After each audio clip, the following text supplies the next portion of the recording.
So I'd like to open up by asking each of you if you could just make an opening statement about why you are doing this work, why you're writing these books, what the status is as of this point. We spoke with Jeffrey a year ago, what's happened in the last year, and just kind of give us a quick overview of your thoughts of what's going on with everything. Hi, everybody. It's really good to be here. I really got into this topic from about 2 or 3 perspectives. My personal view is the thing I care the most about is the integrity of the natural world. And when I first heard about this incredibly revolutionary technology, I was astounded that there would be an idea that we could recombine species and do things that would never happen in the natural world. And then I was really astounded as a government lawyer and as somebody who cares about the environment that would happen and we would never have an opportunity to oppose it. It would be imposed on our food system. It would be something that we would ingest ourselves and have to feed our children. And it scared me. And I felt, I grew up at a time when I thought the government should protect our health and when we should have a choice. And, this idea of consumer protection where you have a right to know what's in your food. And all of these things were being obliterated. It was like this complete system was just revolutionizing not only our food, not only affecting the environment, but it changed the political system as well, as all of us have worked on a lot. So I was just completely flabbergasted by how rapidly this came about. The first GMOs were introduced in 1994. That's 21 years ago. And yet now it's completely proliferated in our food system. It's taken over the amount of corruption that I know Stephen will talk about too. So I was completely, I just felt that I had to address this issue, that I couldn't stand by as a human being, as somebody who cared about our political system, as a mother, as a grandmother, and as someone who's deeply involved in environmental issues and public policy. Everything that you care about, you can be involved in anything, and we've got something around GMOs for you to care about too. So everyone should be concerned, whether it's your own health, or whether it's you care about the country you live in and our political system, or you care about the natural world. So there's something, there's a lot of work for us to do. But take heart, because there's a lot of work for us to do. And by that I mean, I think, I have worked with traditional people a lot, and I work with traditional farmers a lot. And I think something that we've forgotten is that we're all in this together, that we need each other in order to make the kinds of changes. I'll be talking about that tomorrow a little bit. But I'm really happy to be here because you're here because you care about your health and you care about doing something about the problems that we're facing today. So let's join together and let's get this job done. Thanks.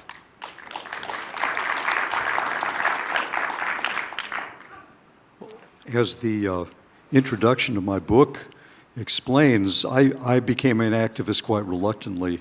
I didn't really want to get involved in this issue. I was involved in something else important, but when I learned about this massive venture to reconfigure the genetic core of the world's food supply, like Claire, I was somewhat shocked about it, and I wanted to learn what was going on.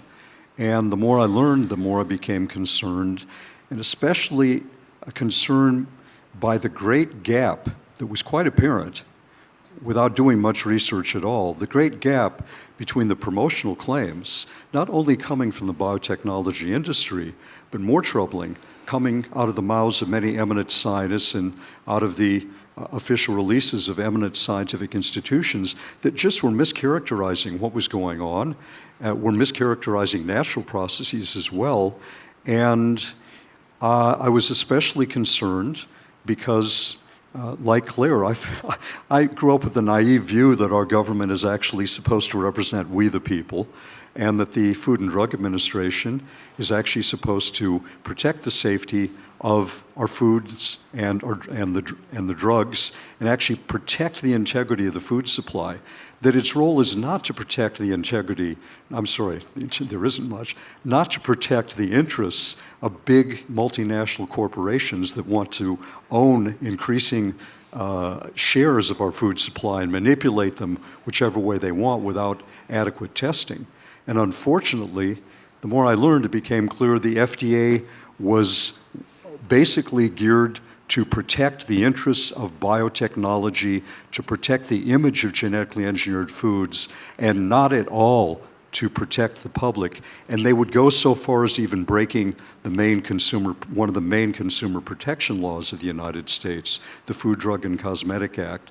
So that's shocking, and the more that I learned, the more I realized, like Claire, I really couldn't, I had to be involved in this, and I couldn't let go of it, and that was 19 years ago. And we need to keep pushing because the truth definitely has been trampled, badly trampled. And that's why the title of the book is Altered Genes, Twisted Truth, because without the persistent twisting of the truth, the wholesale altering of genes could not have occurred as it has. And we really have to get the knowledge out there and stop this venture very quickly before it becomes almost unstoppable. But we can stop it.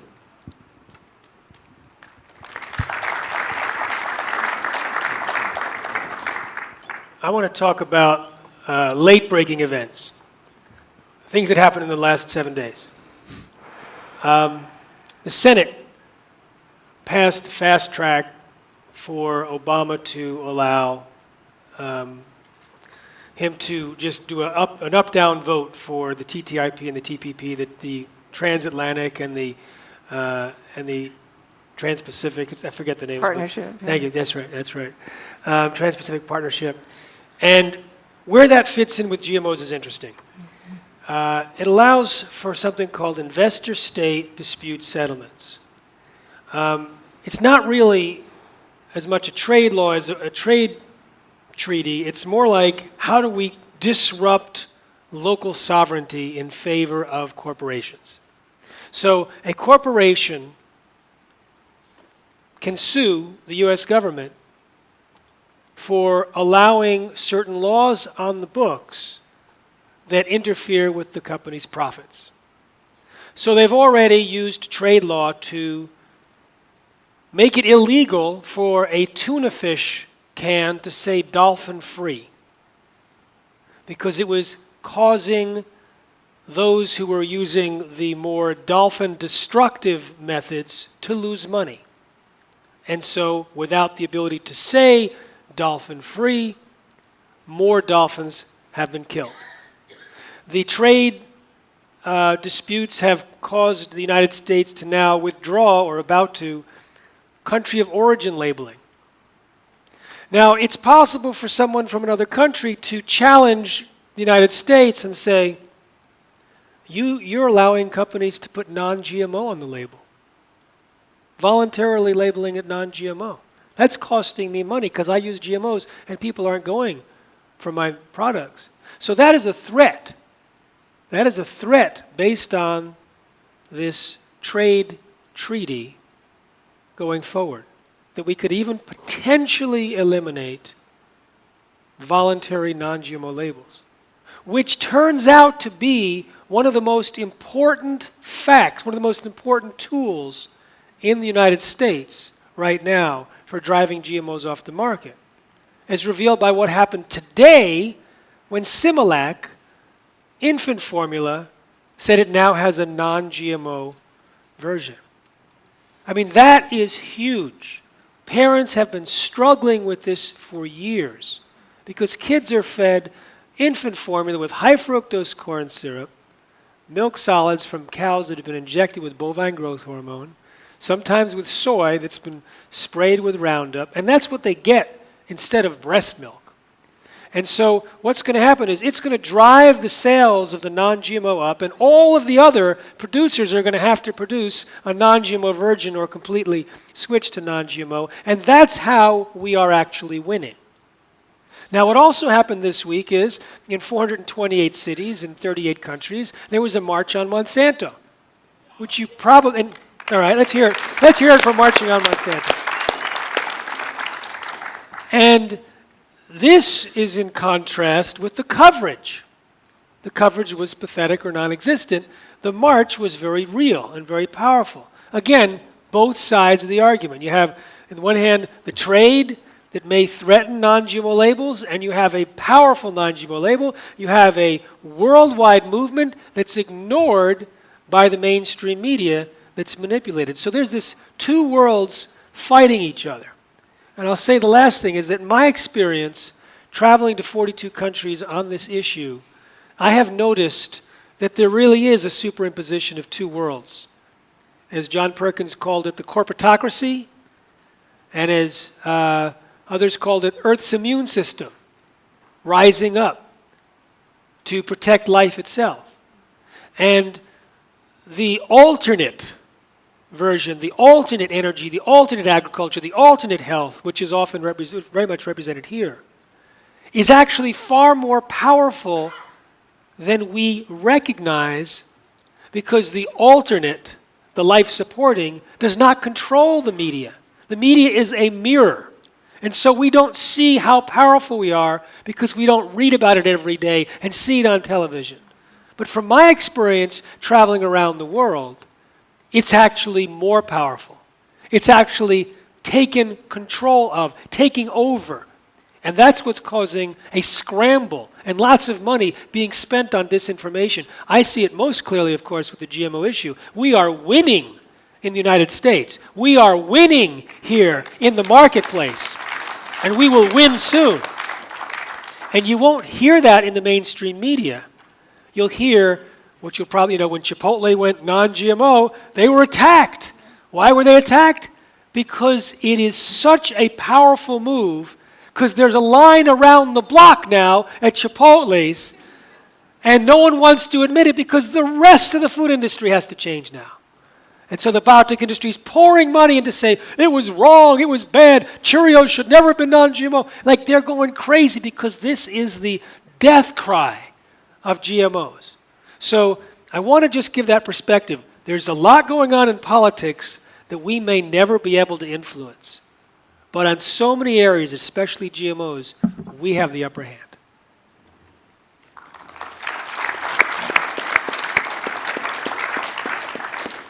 I'd like to read an article that I see on Alliance for National Health from December 23rd, 2014. It says, half of all children will be autistic by 2025, warned senior research scientist at MIT. Why? Evidence points to glyphosate toxicity from the overuse of Monsanto's Roundup herbicide on our food. For over 3 decades, Stephanie Senoff, PhD, has researched biology and technology over the years, publishing over 170 scholarly peer-reviewed articles. In recent years, she's concentrated on the relationship between nutrition and health, tackling such topics as Alzheimer's, autism, and cardiovascular diseases, as well as the impact of nutritional deficiencies and environmental toxins on human health. At a conference last Thursday, in a special panel discussion about GMOs, she took the audience by surprise when she declared, at today's rate, by 2025, 1 in 2 children will be autistic. She noted that the side effects of autism closely mimic those of glyphosate toxicity and presented data showing a remarkably consistent correlation between the use of Roundup on crops and the creation of Roundup-ready GMO crop seeds with rising rates of autism. Children with autism have biomarkers indicative of excessive glyphosate, including zinc and iron deficiency, low serum sulfate, seizures, and mitochondrial disorder. Fellow panelists reported that after Stephanie Senoff's presentation, all of the 70 or so people in attendance were squirming, likely because they had now had serious misgivings about serving their kids or themselves anything with corn or soy, which are nearly all genetically modified and thus tainted with Roundup and its glyphosate. I invited Stephanie to join us at this conference. Said she was unavailable but very interested. Do you want to comment on this? Should we always just go this way, or Jeffrey, do you want to go first? Because All you're right. more the health expert. I've talked to Stephanie at length about it. In fact, I interview her. If you Google Jeffrey Smith, Stephanie Senoff, glyphosate, you'll see an hour-long interview where about 15 minutes is dedicated to autism. And I actually started out talking about autism and GMOs because I've been interviewing a lot of autistic parents who say when their kids got off of GMOs and switched to organic, they improved a lot of their symptoms. I'm doing a film right now where that actually occurred, so stay tuned for that film. What's interesting with her is that she told me she was able to identify all of the physiological changes that occur in autistic kids and how that relates to the behavioral disorders, but couldn't figure out the environmental stressors that created those deficiencies and changes until she was sitting in a lecture with my friend Dr. Don Huber, professor emeritus from Purdue University, who's an expert on Roundup. And when he was talking about the chelation and the endocrine disruption and each of these things, she was on the edge of her seat because this was the missing link.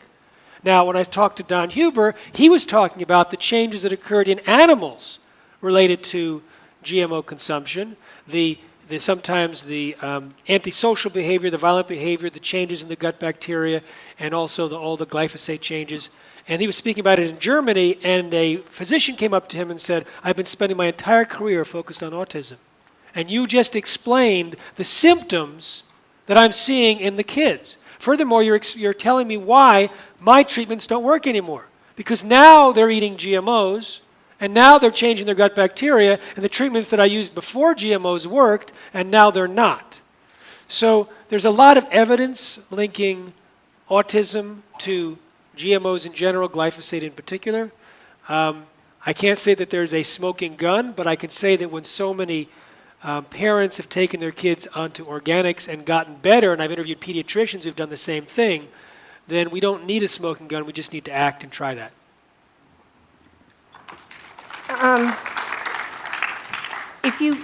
I'd like to give you one thing to remember about GMOs that's the heart of the problem, and that is that GMOs are made by chemical companies. They were invented for the purpose of proliferating pesticides. The purpose, that was a tongue twister. This is a chemical industry. This is a chemical product. Don't read their advertising. Don't listen to their lies. Look at actually how they're used. They're used by agriculture for herbicide resistance and insecticides, okay? So if you understand who makes GMOs, Dow, DuPont, Monsanto, Syngenta, why did they start making them? Because they saw the handwriting on the wall with their chemicals. The pesticide people who understand this call it the pesticide treadmill. You use a pesticide for a while and the weeds or the bugs get resistant to it, or it declines in its effectiveness. So you have to come out with a stronger pesticide. They've known this for a really long time. So in the 1980s and the 70s, as genetically modified organisms were being developed, they realized they could use this as a next stage in their pesticide business. And so they started modifying foods to either be able to resist, you can spray Roundup all over the crops and they don't die, or to put an insecticide into it in the case of BT. So if you think of GMOs, please do think of the chemicals, the residues, the plant itself. We'll talk more about the dangers of these pesticides, but they go hand in hand. It's a genetic changes to the plant and to the seed or to the animal or to whatever's being genetically engineered. But right now, most of the way the industry has been structured has been around promoting chemicals and the use of chemicals. And the dangers of those we do understand, and I hope we'll talk a little bit more about these things. I just want to give you one example. When GMO sugar beets were approved recently, and this is typical of what happens in the industry. They went behind the back door of the regulatory structure, and they got the residues on the sugar beets to be increased by 5,000%. Did you hear about this? Did you get to know? Over 50% of sugar in the United States comes from these sugar beets. So please do eat organic sugar, or cane sugar so far is still not GMO. Although there have been cane sugar experiments in Hawaii that had human genes in it, but we can talk about that. The point is that the pesticide residues are on the products in your food supply. So it's not just a problem for the farmers and the farm worker and the soil and the birds and the weeds and all of that. Those are also really important issues, but this is a health conference. So the residues on your food are proven health problems for anyone, the animals and the people who consume GMOs. Claire's point is well taken. By far the greatest acreage planted in GMOs has been devoted to the herbicide-resistant crops and then those that produce their own pesticide. And clearly it's been a major boon for the chemical industries because they can patent the seed and then they lock the farmer in the license agreement. By the way, farmers don't buy genetically engineered foods. They get a license to use them, like you or I get a license from a software company to use the software. We don't own the software systems in our computers. We're just using them according to a license. So the farmers no longer own the seeds if they buy GMOs. They've been given a license from a major company to use that seed in one particular location for one particular growing season only. They are barred from saving seeds, which was something that something farmers have done for thousands and thousands of years. So that's another major way in which things are changing. But it is important also to note that not every GMO used in agriculture has been or will be herbicide resistant. And that's important to understand too, because in fact the very first genetically engineered whole food that came to market, the Flavor Savor tomato, was not herbicide resistant, nor was it pesticide producing. It was basically engineered with to shut off one of its own genes to basically shut down one of its traits. And there are other, the papayas in Hawaii have been engineered to be viral resistant. And there are going to be more of these non-herbicide resistant crops coming to market, although the companies will probably want to stack herbicide resistance onto the traits as well. But it's important to understand, as Jeffrey's presentation this afternoon so graphically demonstrated, that tests have shown that not only are the herbicides themselves harmful, but the underlying genetic engineering process in at least one or some of these genetically engineered plants have been demonstrated to be to entail risk as well, and to have been significantly associated with harm to laboratory animals. And again, the research conducted by Dr. Pushdai in the UK was not an herbicide-resistant potato either. So we have to understand, and that found major problems. So we also know that the genetic engineering process itself actually has to be regarded as abnormally risky compared to conventional breeding, whether or not it is adding the extra risk of increased pesticide residues on the food. So the herbicide-resistant crops, unfortunately, increase. They're the worst of both worlds, the worst of higher pesticide level, and they've got the background risk of genetic engineering. But genetic engineering itself is unacceptably risky, even if it doesn't create a crop that is tolerant to an herbicide. And I think we have to keep our attention on that important fact as well.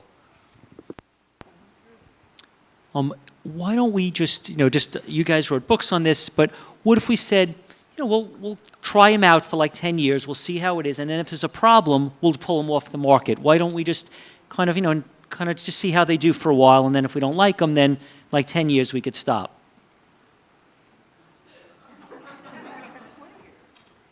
But assume that we try the Arctic apple. You want to give them another 10?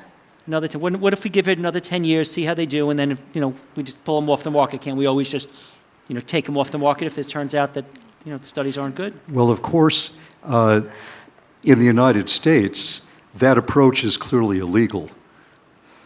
Our laws were set up, our food safety laws since 1958 have been set up to prevent that very kind of a reckless gamble with the food supply. According to law, by the way, this is something that not enough people realize, the United States food safety laws in regard to genetically engineered foods are the strictest in the world. The only reason that GMOs are permeating our market is not because our law is weak, it's because it has been deliberately violated by the Food and Drug Administration, the agency that is charged with the responsibility of enforcing that law. And the FDA has been doing that, again, to support the interests of the biotech industry at the expense of consumer health. And even if it has meant that the FDA has been willing to sacrifice following the law in order to do it, and certainly further sacrifice its integrity by having to lie to get it all going. So it's amazing, but our laws were set up to make sure that no food containing untested additives, as these GMOs contain, should make it on the market until that additive that it contains, or the food itself containing it, is demonstrated safe through standard scientific procedures. And that law has been badly violated. So if the law had been upheld, if the FDA had not lied, if the FDA had not broken the law, there wouldn't be GMOs on the market, because that would have stopped them back in 1992 if the FDA had told the truth at that point. Because the companies were not willing, could not afford, first, the negative publicity of having been told, as happened, that the FDA's own scientists reviewed this issue and said genetic engineering is different than traditional breeding. It entails different risks. Every one of its foods, from a scientific standpoint, has to be demonstrated safe before it's marketed. That also was what the law required anyway. So the FDA knew that the law and the science came together on this, that there had to be safety testing. They could not be presumed safe. What did the FDA do? Covered up all of the warnings from its scientists and made a presumption that these foods were safe and didn't need to be tested. So that's one of the biggest frauds ever committed by our government, perhaps ever committed by government in a supposedly free society, democratic society, since the dawn of the modern era. And yet they've been getting away with it. So it's just astounding, but that is important for us to understand. In my book, I talk about how this technology came about, and I think it's very important that people don't understand this is not science. Science is a method of inquiry. This is a technology. It's a commercial technology. It's a private technology. And it was imposed on us. Sometimes I think we genetically engineered the laws along with the genetically engineering the seeds. And in genetically engineering ourselves. I mean, these are living organisms. You talk about 10 years. I mean, it's scary to think about. I know we're going to have it for another 10 years, but not by my permission, right? These are living organisms. They've been out in the environment for the last 20 years at least, and they interact in the environment in unknown ways. There was a recent study in China, and this is something that I used to think that the water was not going to be such a difficult problem, because we talked about GMOs in the soil, GMOs in your stomach, GMOs in the food supply, in all the ways, and I always thought, well, water, maybe not. Well, it turns out that the recombinant DNA, when you make a GMO, they used to use a lot of antibiotic-resistant markers as part of the construct in doing that, and we can talk about why, but just for a moment. So our DNA means recombinant DNA. So they were starting to find recombinant DNA antibiotic-resistant markers in the water interacting with the bacteria. Okay, so which meant that now the 5 rivers in China had so much antibiotic-resistant genes in it, and these were recombinant, not just antibiotics from industrial agriculture the way we often find it here, that it was proliferating this resistance in the bacteria in the water. I mean, this is a very scary study. Did the press cover it? Have you heard about it? Probably not. Okay, but what it symbolizes to me, or signifies to me, is that these are living organisms. They interact with the natural world. They grow, they multiply, they mutate. They take these little constructs that Stephen was talking about in the process, and I think a lot of times the process of genetic engineering is really the culprit here.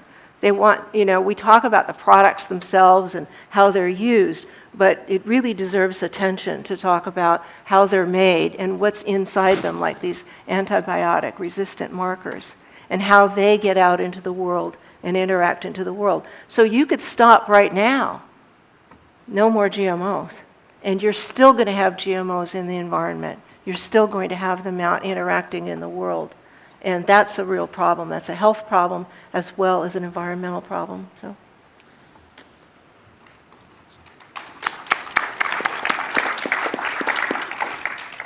I was in St. Louis at a dance workshop I'm a Lindy Hop swing dancer. Any other swing dancers here? And during the break, went to a Thai restaurant with some friends, and some other dancers walked into the restaurant. We said, come and join us. And so a guy sat right across from me, and I said, what do you do? He says, I'm a molecular biologist. I said, oh, really? What do you do? He said, I do safety studies on GMOs for Monsanto. So I chewed slowly and considered my options. I figured, well, he's a fellow swing dancer and this is lunch. So I limited our discussion to allergenic constructs, lightweight. Then I said to him at one point, I said, when you take a gene and you insert it into the DNA of another organism, you destroy part of that DNA. How do you know that you're not inserting it into an area that's really important? And he said, well, we're learning more and more each day about which sections are important. I'm thinking that's a little late. And I said, what if the entire genome is important? It used to be that we thought only 2% of the genome was important, and the rest they called junk genes. Now they realize there's important regulatory elements. What if the entire sequence is using laws of nature like quantum mechanics or quantum field principles that we don't even know how to recognize, let alone test for the damage that you do on insertion? And he was sitting right across from me, and he looked at me, and he looked down and continued to eat. Said nothing.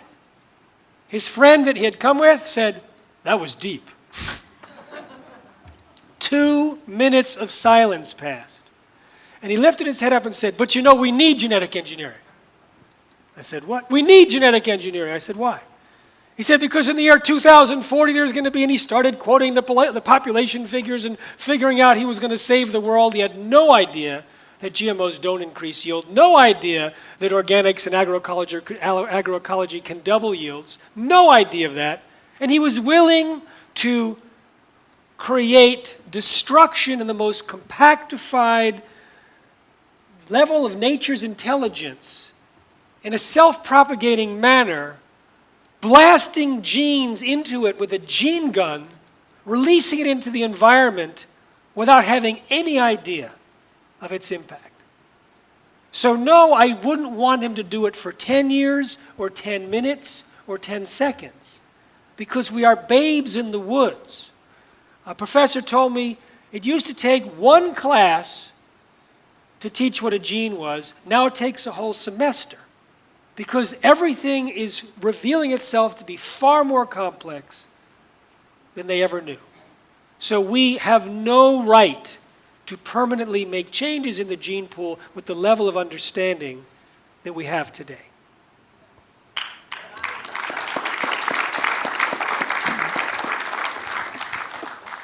I'd like to just add one quick follow-up to what Claire was describing about this kind of rampant antibiotic resistance that now is polluting rivers in China, and it's the recombinant genes, antibiotic-resistant genes. Again, that should have never happened. And the FDA's own scientists, when they reviewed way back in, I think, 92, 93, the issue of the antibiotic-resistant markers, and they came down squarely, the experts came down squarely against it. They warned against it in no uncertain terms in memos, saying this would be a serious health hazard, don't do it. There were other markers available. They just weren't as economic, as cheap, and as quick as the antibiotic-resistant marker. And they were saying, industry shouldn't be doing this. There are other alternatives. And the FDA, guess what? They lied in public. They said that their experts had determined that that marker was safe, didn't have any public health hazard, and they gave it formal food additive approval. So again, if the FDA had not lied, if the FDA had followed science and upheld its own integrity, listened to its own experts, these massive problems wouldn't exist. So it's that bad. Science has been subverted time and time again. And if science had been followed, and when it does become followed, when the truth is told, this whole massive venture is going to collapse. It's just going to collapse.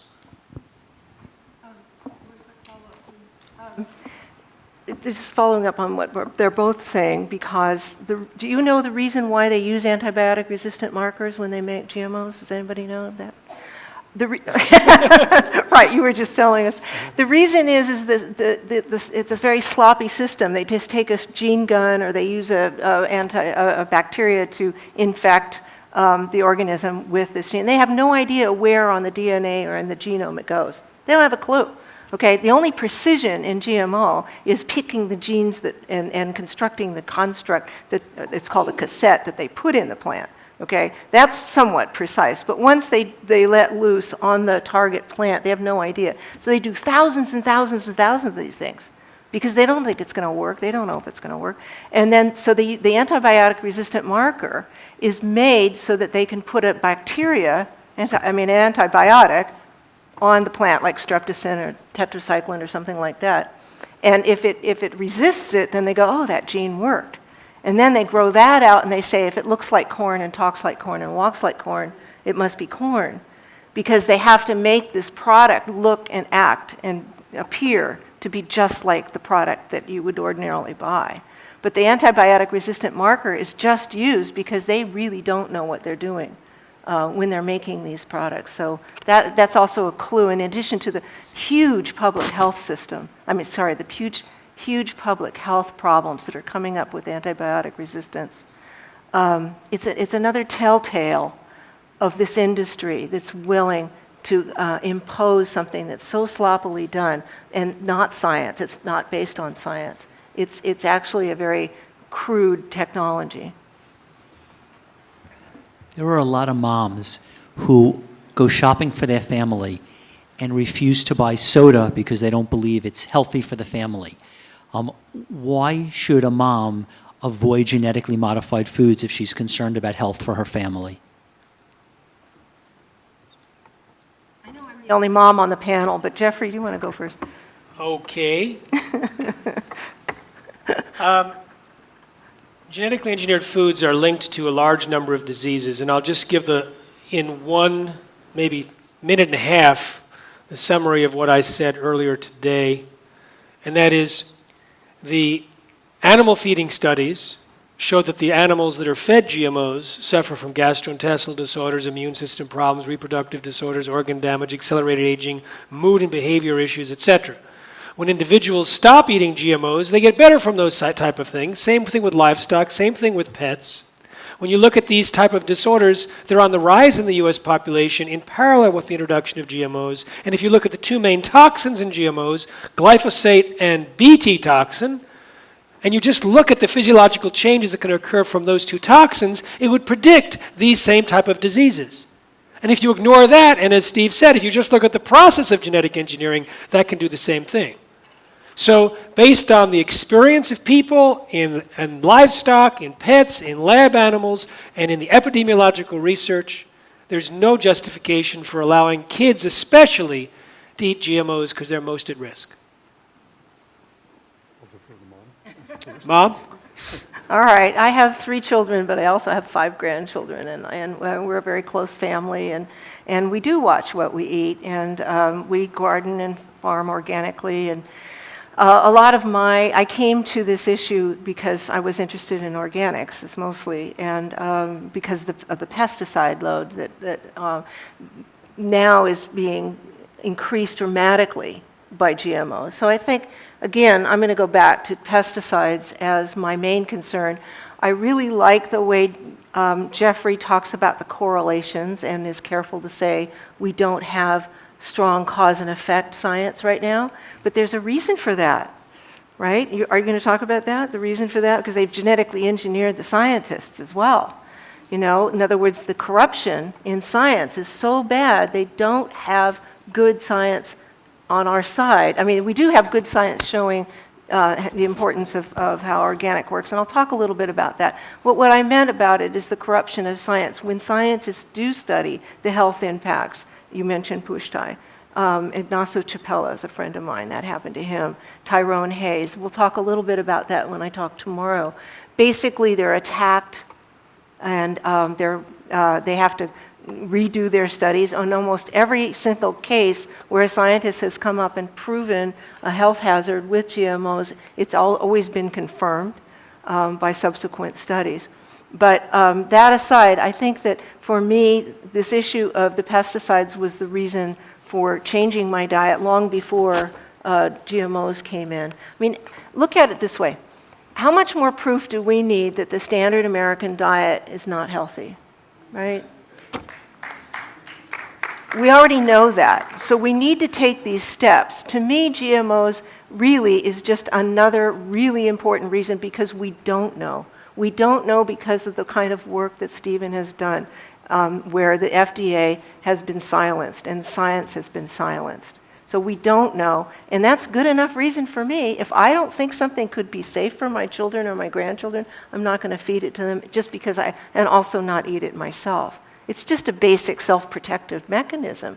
And for people you love, come on. No, I won't do that to anybody I love.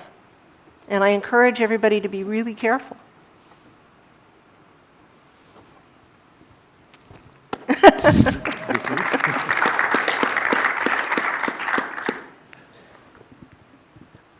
I want to give a perspective on the health risks, going back to a very eloquent statement that Jeffrey was making about the complexity of the genome, and the paucity of human understanding, how every year there are more and more discoveries of how mistaken we were, and how it's far more complex, far more interrelated than was understood. And again, increasingly more and more we're understanding parts of the genome that were thought to be just junk, thereby some kind of random mistake, actually are quite necessary and perform in a very elegant dance of which we have little understanding. Now, when you compare DNA to human-generated, human-made software systems, it's amazing when you understand the comparisons, because when we have learned, we meaning the human race, through information science, through computer science, through long trial and error, that they're essentially, when an information system gets to a certain point of size and complexity, it can no longer be safely refined, safely revised, with expecting that the only result will be the intended result.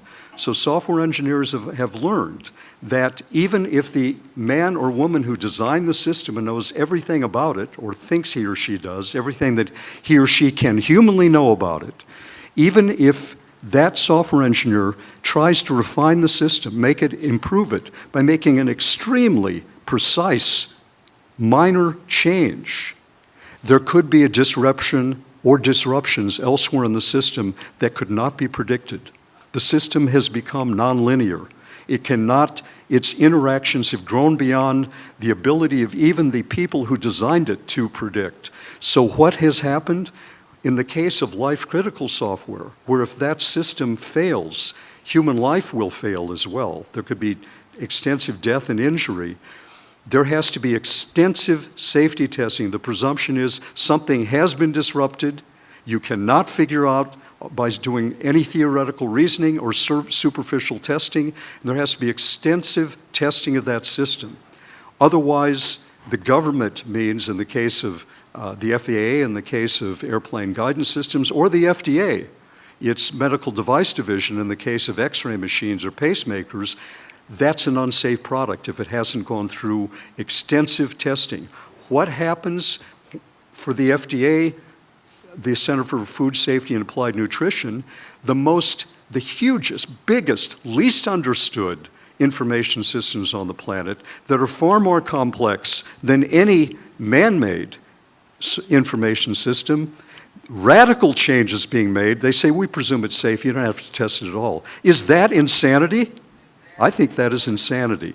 And it's certainly one of the most reckless gambles with the health of millions and millions of people that I think has ever been embarked upon. And even in Europe, where they require some testing, it is so superficial compared to the rigor with which software systems are tested that, again, it's a joke. It really isn't a joke because the joke's on us. But it's something that, so therefore, if people say your position that these foods should be banned until they can go through years and years of testing and multi-generation testing and then human clinical trials, that's extreme. I say no. It's only extreme if what software engineers have to do is extreme, and we know that isn't. We know that's solid. We know that's needed.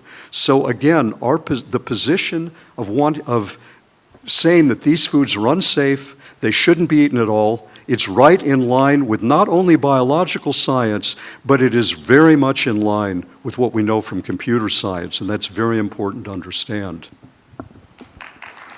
Well said. If there's a teacher out there that wants to take this video and show it to her second graders, and she just wants them to see this one question, and you were speaking to a group of 8-year-old second graders, and the question that was asked was, what are genetically modified foods and what's wrong with them? If you were answering this to a class of 8-year-olds in second grade, what would you say? Ma? Oh, I've actually had that conversation with an 8-year-old. Yeah, genetics is not an easy. In fact, it's an interesting thing that you bring it up, because I think one of the reasons we have a hard time with this topic is that there's not a lot of scientific literacy in our country, and it's very difficult to think about these things. And so I like to switch the conversation to the biological model. You were just talking about software. In my book, I talk a lot about how this technology came about. And one of the things that was very interesting at the beginning was the scientists that were concerned about this technology, they were concerned with the right metaphor. And using computer programming as a metaphor for life is actually a little off. I mean, I get why we need to talk like that. But I think it's easier to talk about the apple as a living thing, or to take, to take a living thing and talk about its integrity, talk about how something they love, a fruit. And so, we used to have this idea of the fish berry, where you took a gene from a fish. They did this actually, where they took the Arctic flounder gene that has that protects the plant from, that protects the fish from freezing, and they put it in a strawberry so they'd have frost-resistant strawberries. And so you could take the fish and you take the strawberry and you say, do you think they'd be good if you put them in a blender and you put them all together? There's ways to talk about things they already understand, things that don't work in nature. And I think the most important thing is to reconnect the children to the natural world, to reconnect their ideas of what is healthy and what is right in the world and the right way to act. I mentioned a lot of different reasons, but truly, when I listen to my colleagues here, I'm so offended by this technology that I think that, the best thing to do is just to say, there are genetically modified organisms in these foods. You take them down the central aisle and show them all the cereals and say, these foods, these processed foods are not good for you anyway, whether they're GMOs or not. But, you kind of educate them about what's good in the food system and what doesn't work in the food system, so they have an overall sense. They're not afraid of life. They can know what's good. The earth offers us a lot of beautiful and good, healthy foods. And I think orienting them to that is the right way to approach any child. It's the gift that we give them of loving the world we live in. Thank you. I gave a talk to a combined 5th and 6th grade class on GMOs, so that would be 10 and 11. I didn't have to dumb down anything. I just said the same talk I gave. They gave the same questions that adults ask. They totally got it. I don't know at what age you have to start dumbing down. In my experience, how many people have seen the movie Genetic Roulette? Okay, so Adam is the last person. I'm going to do a plot spoiler. Sorry. Adam comes up at the end, and he's 5 years old. And when he was 4, his dad read him the book, Genetic Roulette. Now, the book, Genetic Roulette, is science. It's detail. It's got 1,100 endnotes. And this 4-year-old was being read the book by his dad.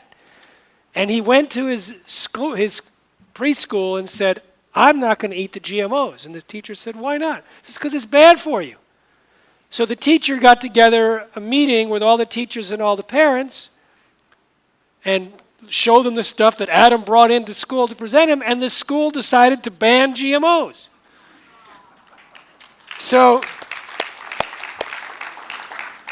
then he was 5 years old, he had to get in a new school. So I asked him, so what are you going to do in the new school?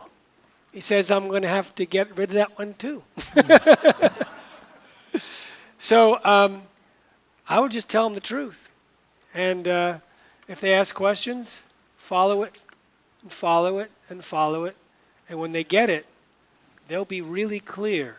So many parents have told me that their kids now are absolutely adamant at avoiding GMOs. Absolutely adamant.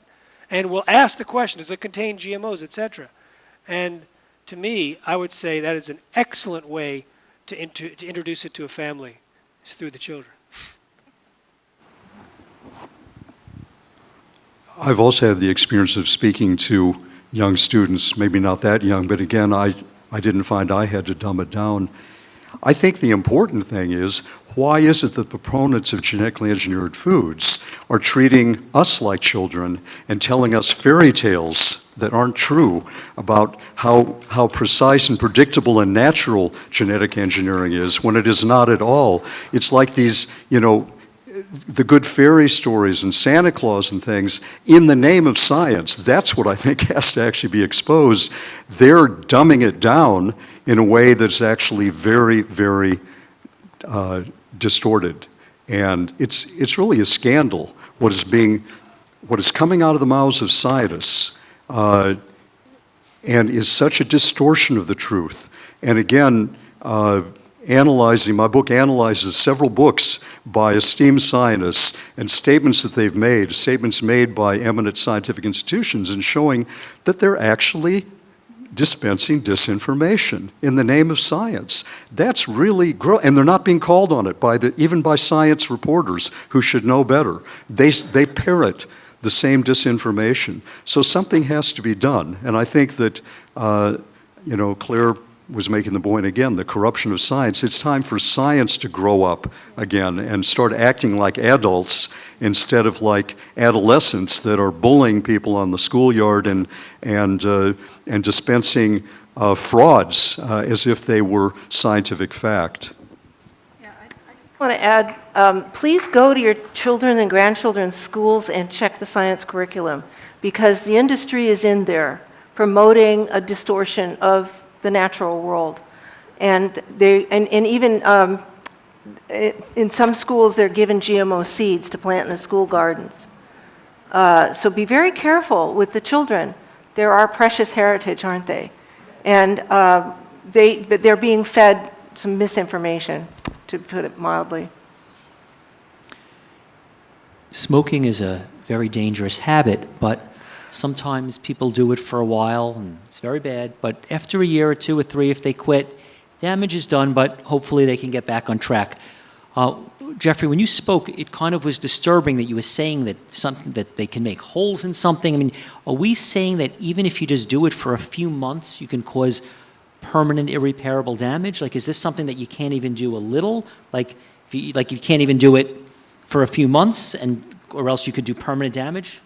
Well, really, it depends on the individual and what you do. I mean, one of the more extreme cases I report on in the movie was farm workers in South Africa who were eating corn grown on the farm that was genetically engineered 3 times a day as their main staple. So it may have been 70% of their diet. And They were absolutely sick, headache, flu-like symptoms, and 1 or 2 people a month were seeing the farmer owner. The farmer would see that their eyes would not focus together. They'd go in separate directions, and within a day or two, they'd be dead. So this was like huge, out of 60 farm workers. So this was a huge, horrible thing, and that was just a disaster. Now, you also have the situation where people switch to non-GMO and organic, and they get better sometimes within days. I talked to one doctor from Chicago, Emily Lindner, and she blew my mind. I mean, originally when people told me that they were reacting to GMOs, I mean, here I was talking all over the world, speaking to the scientific principles about the dangers of GMOs, and not believing that someone said that I react to GMOs, because I didn't think that it would be so clear. But I was totally wrong. I talked to the doctors who were prescribing non-GMO diets, like Emily. She had prescribed it to 5,000 patients by then. So she was doing more experiments on humans than anyone had ever done on rodents.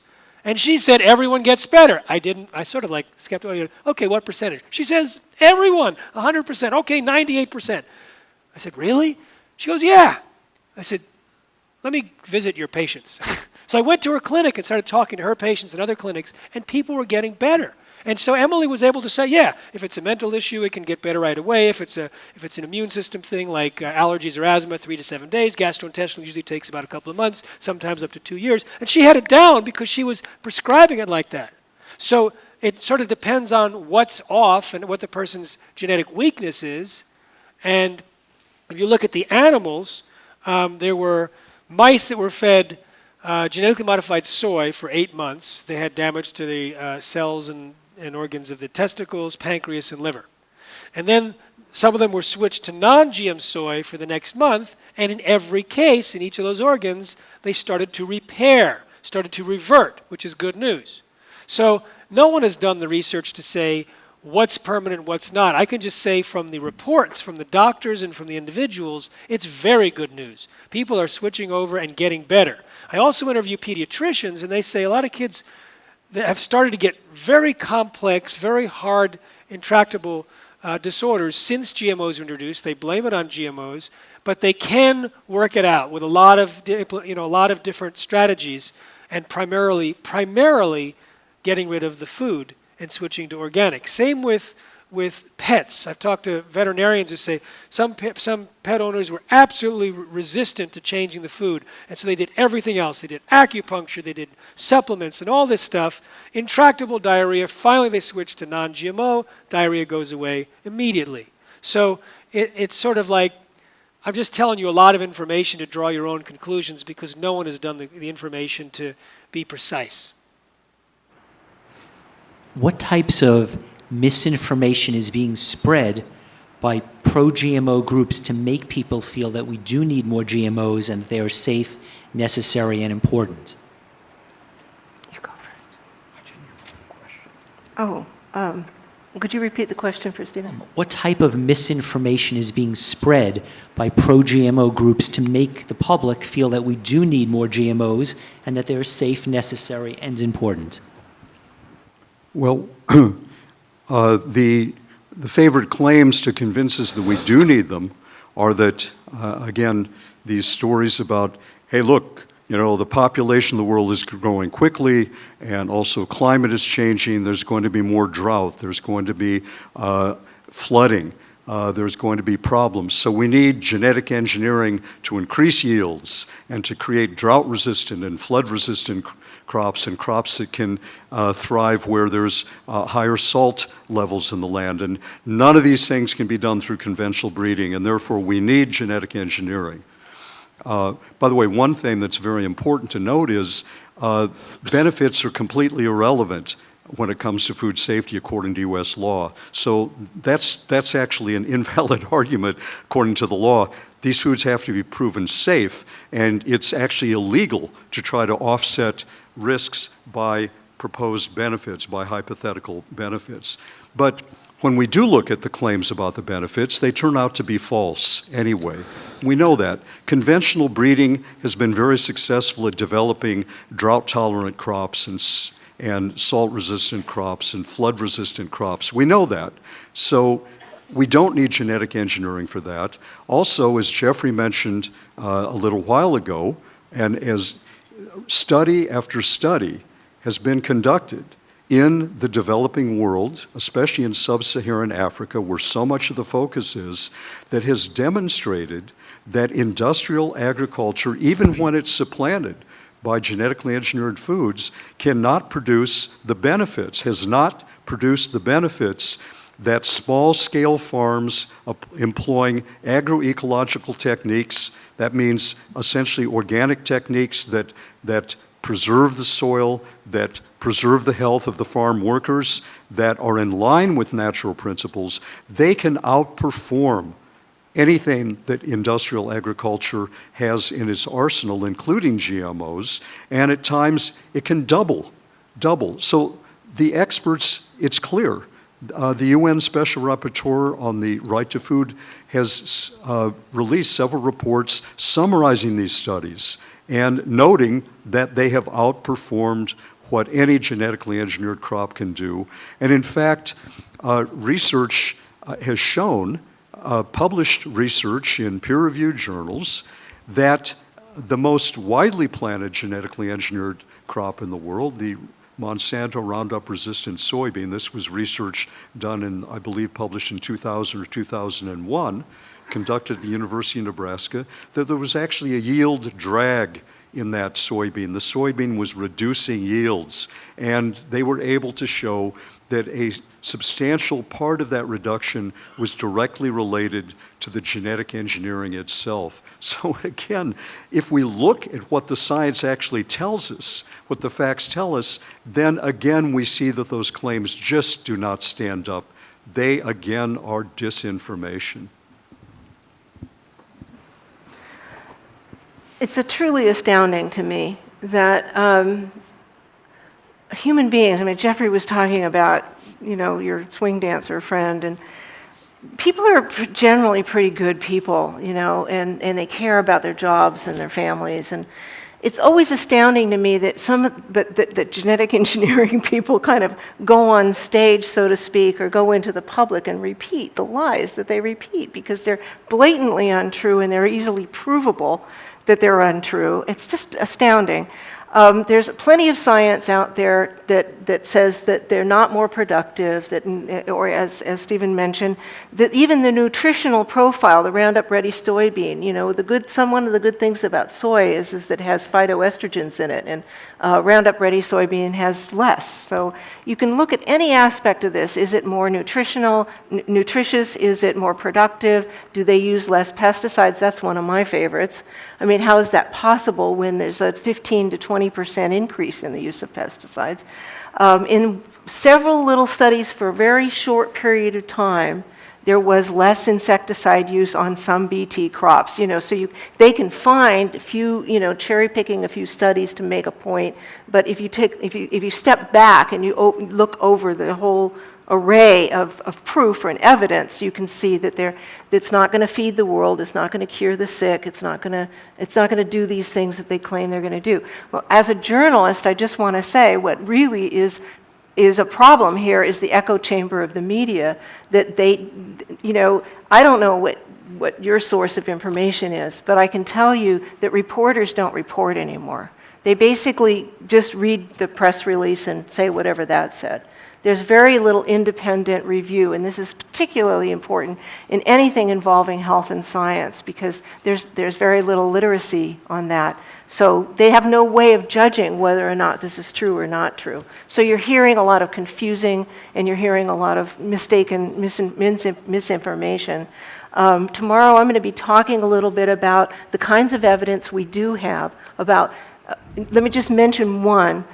When you ask the question, what's the best technology for feeding the world? That has been settled.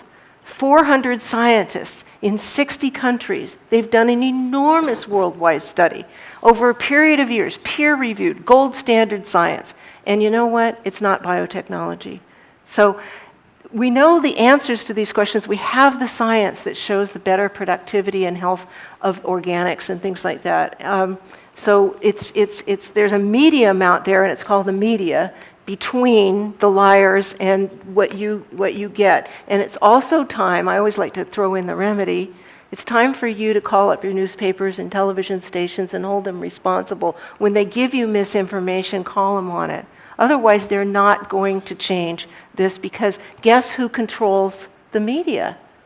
It's the big food industries. I mean, food advertising is a major part of television, which is, it's eyeballs for advertisers is what television is. Don't get me started on journalism. Because NPR, and I'm a public radio broadcaster, and I have to say, they've really fallen down on this. They have not given you good information. They've not held up their responsibility as public media to balance the information that you get. So that's my take on lies and twisted truth. I want to add one story.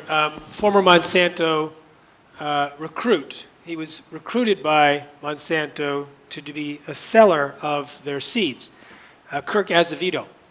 And he decided to read the words of the CEO, Robert Shapiro, and that inspired him to join the company. So when he went to St. Louis for the employee orientation meeting, he got up and described, in the words of Robert Shapiro, how they can turn fields into factories and clean up process wastes and help the world.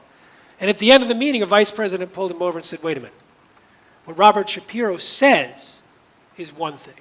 What we do is something else. He's the front man that tells the story. We don't even know what he's talking about. We're here to make money. So he realized it was all a lie.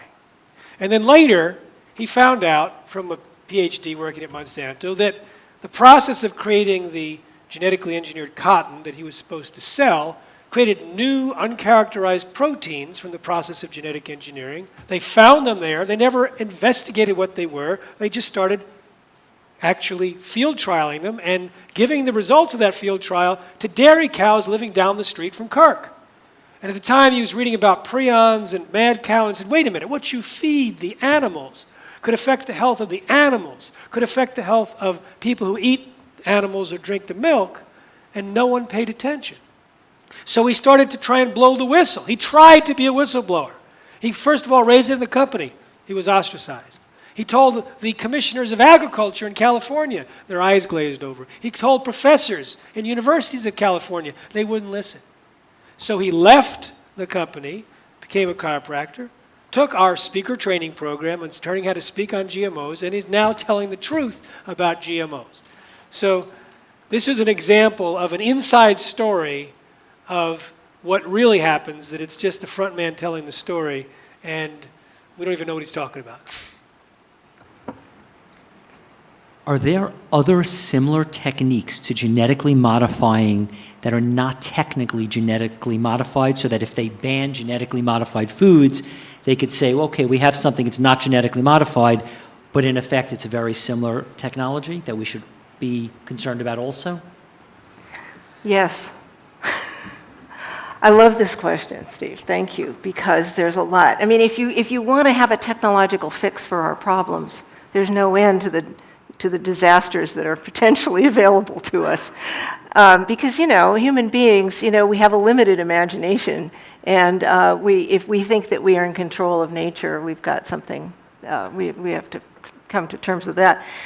So what we have on the horizon is synthetic biology. And does anybody know what that is? Synthetic biology is where you make up the whole organism itself. It's completely artificial.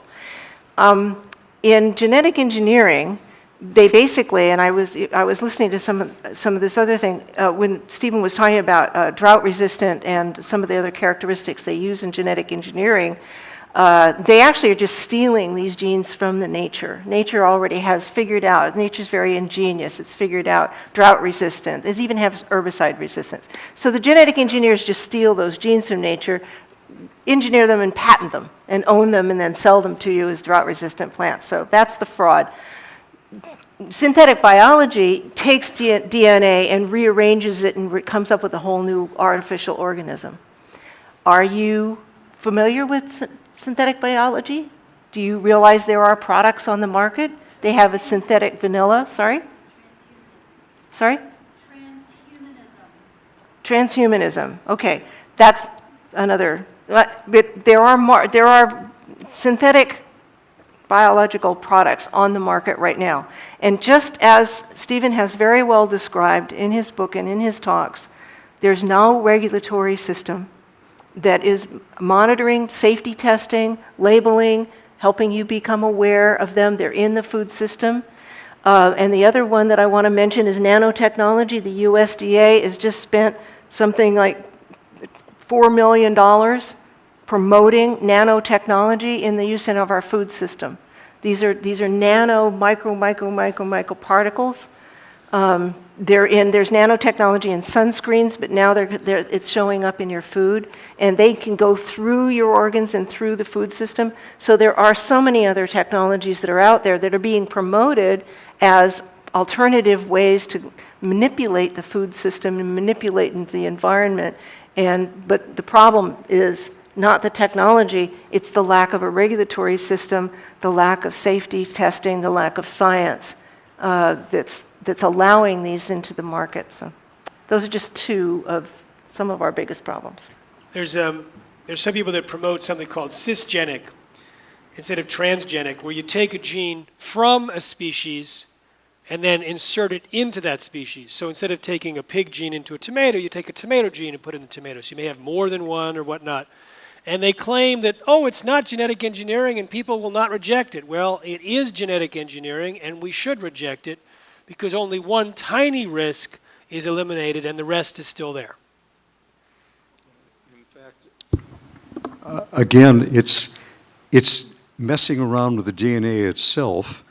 That very first genetically ingestible product of genetic engineering, which was a food supplement produced through genetically engineered bacteria, those bacteria were just given additional copies of some of their own genes and forced to produce a product that they already produce. It's just any time you force the overproduction of something within a living organism, you can mess things up and you can reap unfortunate and deleterious consequences.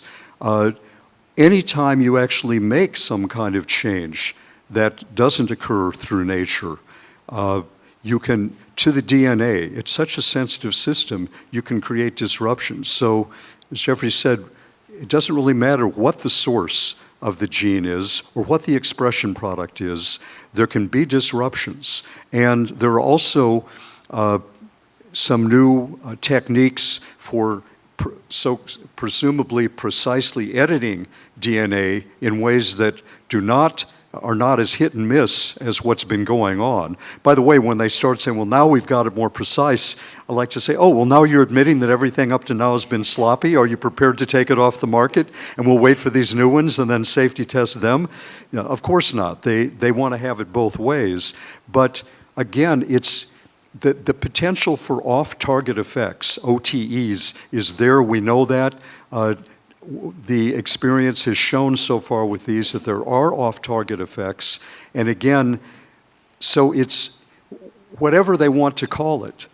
It's anytime interventions are being made in the DNA in ways that do not happen through nature, we should be very careful about it. It should be presumed unsafe, and it should have to be there should be rigorous long-term safety testing before it's ever allowed, even into field testing, let alone onto the market. I want to close a loop to what you started. You talked about a supplement that was genetically engineered, the bacteria. That was L-tryptophan. It killed about 100 Americans and caused 5,000 to 10,000 to fall sick, some permanently disabled. And it was almost certainly the genetic engineering process that caused the epidemic in the late 80s, and that information was covered up by the FDA. It's well reported in Steve's book. Yeah. What questions or what question on GMOs would you like to see be asked to all presidential candidates in 2016? I'd like to ask them, are you aware that the first systematic study, scientific study of genetically engineered foods occurred within the confines of the U.S. Food and Drug Administration by its own biotechnology task force? And are you aware that the overwhelming conclusion of the FDA's own experts was that genetically engineered foods entail unique risks? And are you aware that the FDA covered up those warnings and has been lying about the facts since then, has been violating the Federal Food, Drug, and Cosmetic Act. Are you aware of that? And now that you know it, what are you prepared to do about it? That's good. Please go. I actually asked Secretary Vilsack a question like this, but it got long, so I'll just shorten it up and say, now that thousands of doctors are prescribing non-GMO diets to their patients and many describing very dramatic recoveries from diseases and disorders, and that animal feeding studies have shown such and whatnot, are you willing to guarantee to us that you're going to be requiring independent long-term feeding studies of genetically engineered foods and then giving us the opportunity to opt out of the experiment by labeling them? So it's sort of like force them into the question. It's basically an education effort. I lived in Iowa for over 30 years, and that's where Steve is, and we knew each other for that time. And Iowa's where all the candidates come to first. And so we organized, and others organized, to ask all of them Democratic candidates, I think 8 years ago, what they thought about labeling GMOs, and every one of them said yes, they're in favor of labeling. And Obama is on video saying he's in favor of labeling and safety testing. So sometimes the question and answers are irrelevant. And so sometimes you want to use the question to get into the press to educate the people at the same time, even if the politician is going to ignore it. Yeah, that's what happens. These questions are called gotcha questions, and they're meant to, you formulate the question in order to make your point. Doesn't matter what the person says, the candidate will give you a packaged answer anyway. So you have to pick, what's your favorite thing that you want to say in that moment, and it's kind of fun. Depends on the person that you're doing it. But I love the question, Steve. It was a good question. It was a good thought thing for me, and I was thinking about what I would actually like to see happen in the next election cycle, and that is I'd like to see the Farm Bill really changed to start reflecting agriculture the way, my vision for agriculture, which would be, okay, in other words, we're spending $256 billion over the last 20 years, about $14 billion a year subsidizing GMOs, instead of subsidizing conservation, subsidizing healthy food and a good food system in the USDA. I mean, the USDA is the biggest science denier we have in the federal government. So I would like to, I would phrase the question, which I'm not doing a very good job at right now, but I would try and figure out a way to tie it into the Farm Bill, say, could we make it a food bill? Could we make it could we use this money, this public money, to support healthy food and healthy farming in this country?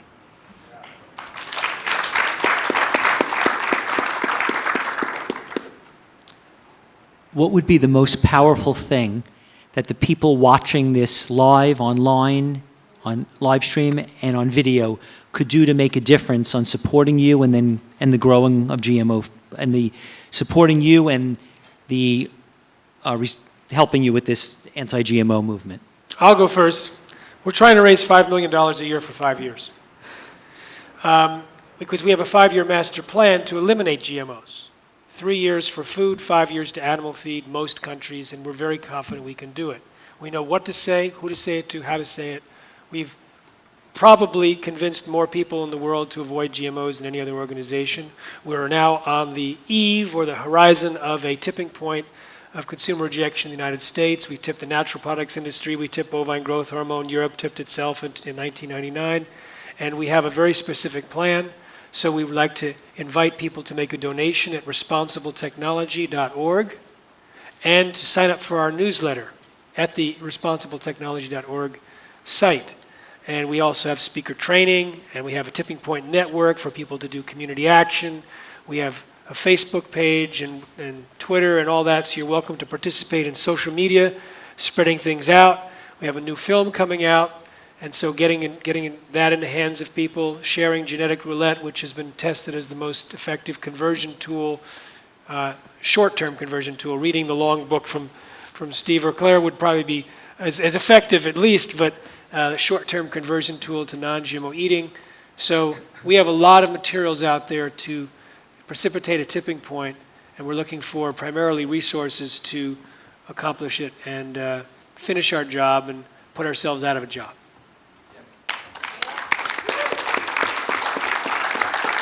So Jeffrey, where do they go? They go to, what's the exact website again? They It's go to donate? responsibletechnology.org. That's the Institute for Responsible Technology, responsibletechnology.org. How much should everyone donate to make this happen? Oh, at least 1,000, 2,000, 5,000, 10,000, salary for half a year, whatever you can afford. And even $5 would help a lot. Thank you.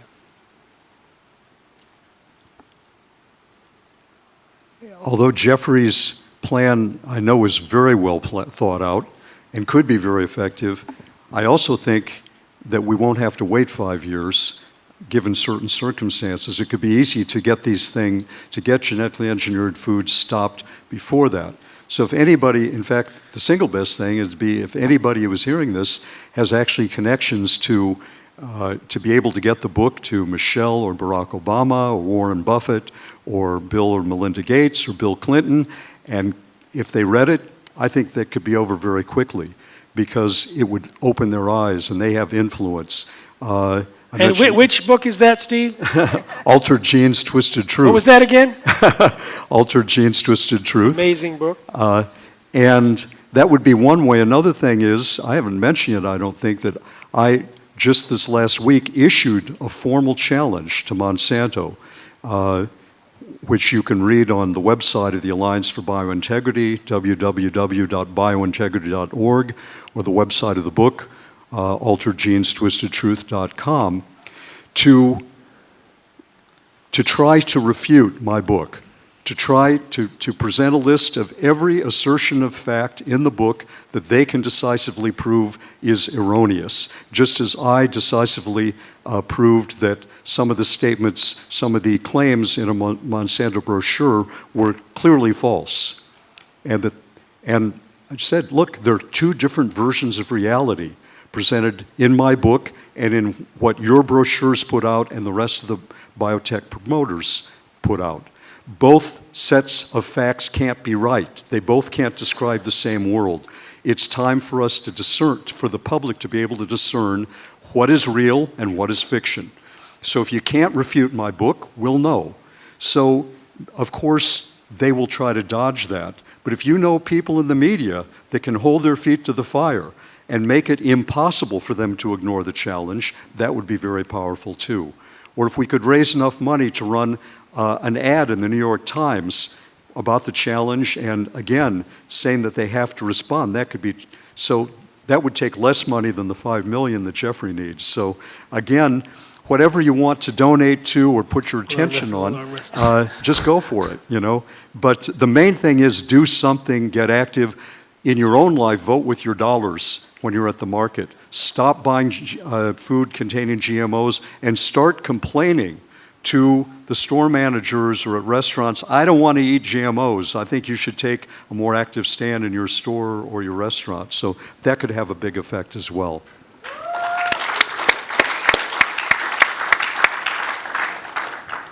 I don't have an organization behind me. I'm an independent journalist, and one of the reasons I'm an independent journalist and was also, after I left government practice, when I was in government practice, there was actually it was in the Carter administration, if anybody, if you remember that. There was actually a sense of public service in the government, and when Reagan came in with all the deregulatory framework, it changed everything, and I left. And both as a lawyer and as a journalist, I've had so much misdirection, and I decided independence in both of those was the only way for me to be able to speak truth to power, to be able to say what I felt was really true.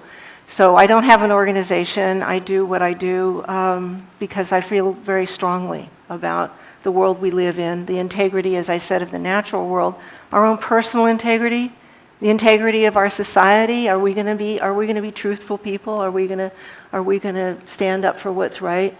So just take whatever you can from this health conference, this good health conference. It's been full of information, and you've been encouraged to spread the word on any of these issues and support. Thank God for the organizations we have on this. I would put in a shout out for Pesticide Action Network and for Center for Food Safety and for some of the other organizations that have been actually doing a lot of the legal work of holding the government feet to the fire in these regulatory issues. But I want to, I want to go back to the kids and what we do about the future generation and how we help them find their way forward in this world, because I think how we behave is a very important example as well, and how we think, because our thinking is getting really distorted. I'm a big critic of technology. We've been sort of technologized so much, and we're forgetting how to think for ourselves, to think independently. So here's a little quick idea about biotechnology, okay? So we have biotechnology, it's a technology, right? And then we have biological, okay? Both are an approach to life. Choose biological. It's logical, it rests on the ingenuity of nature and as well as our own ability to think for ourselves. And the world we live in is actually an intimate partnership between nature and ourselves. And it's important, that's the reality that Stephen's talking about. It's important to remember the reality of the natural world and to protect it and to respect that, as well as to protect and respect each other. If we can do that, I think we're going to be okay. Thanks. I'd like to ask you each for a short closing thought. I just gave mine. Go ahead. Closing thought. Closing thought is, we're going to win. Jeffrey says we're already winning, and he's right on that, and we're going to complete the job. Don't give up, because actually the other side is so weak. They really are. They appear gigantic, but just as David was able to fell Goliath with one accurate shot, they appear invincible in many ways. They're completely vulnerable, as I mentioned before. The entire edifice rests on a foundation of falsehood and fraud, and therefore it can teeter and topple very, very easily and far more rapidly than most people realize. And it's going to be quite a sight to see the way it does go down, and it will go down. It's not a matter of if, it's just a matter of when. Oh, that's good.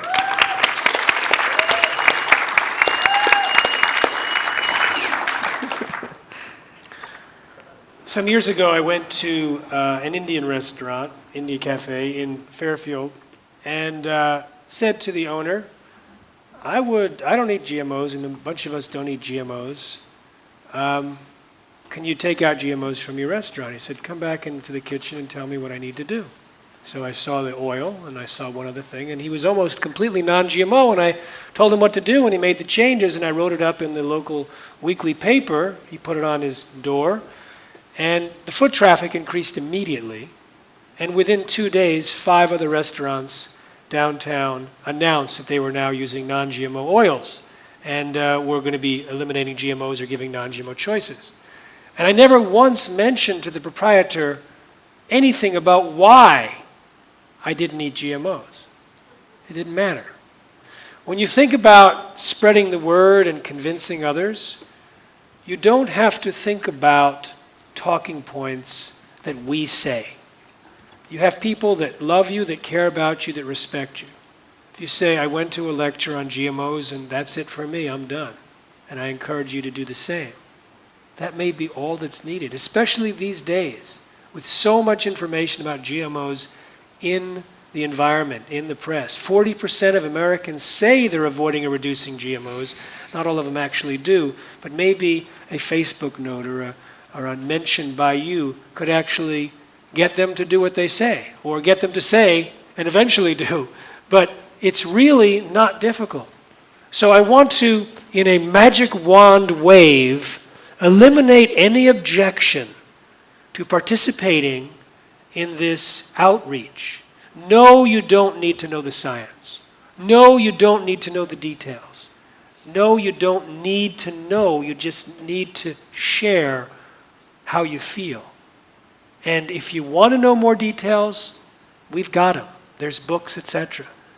But please just take this energy and multiply it 1,000-fold. Share it with your 1,000 of your most close and personal friends. And put it on your Facebook and put it on out in your emails and tell your friends and watch the magic happen. Because it's needed and it's marvelous. Safe eating.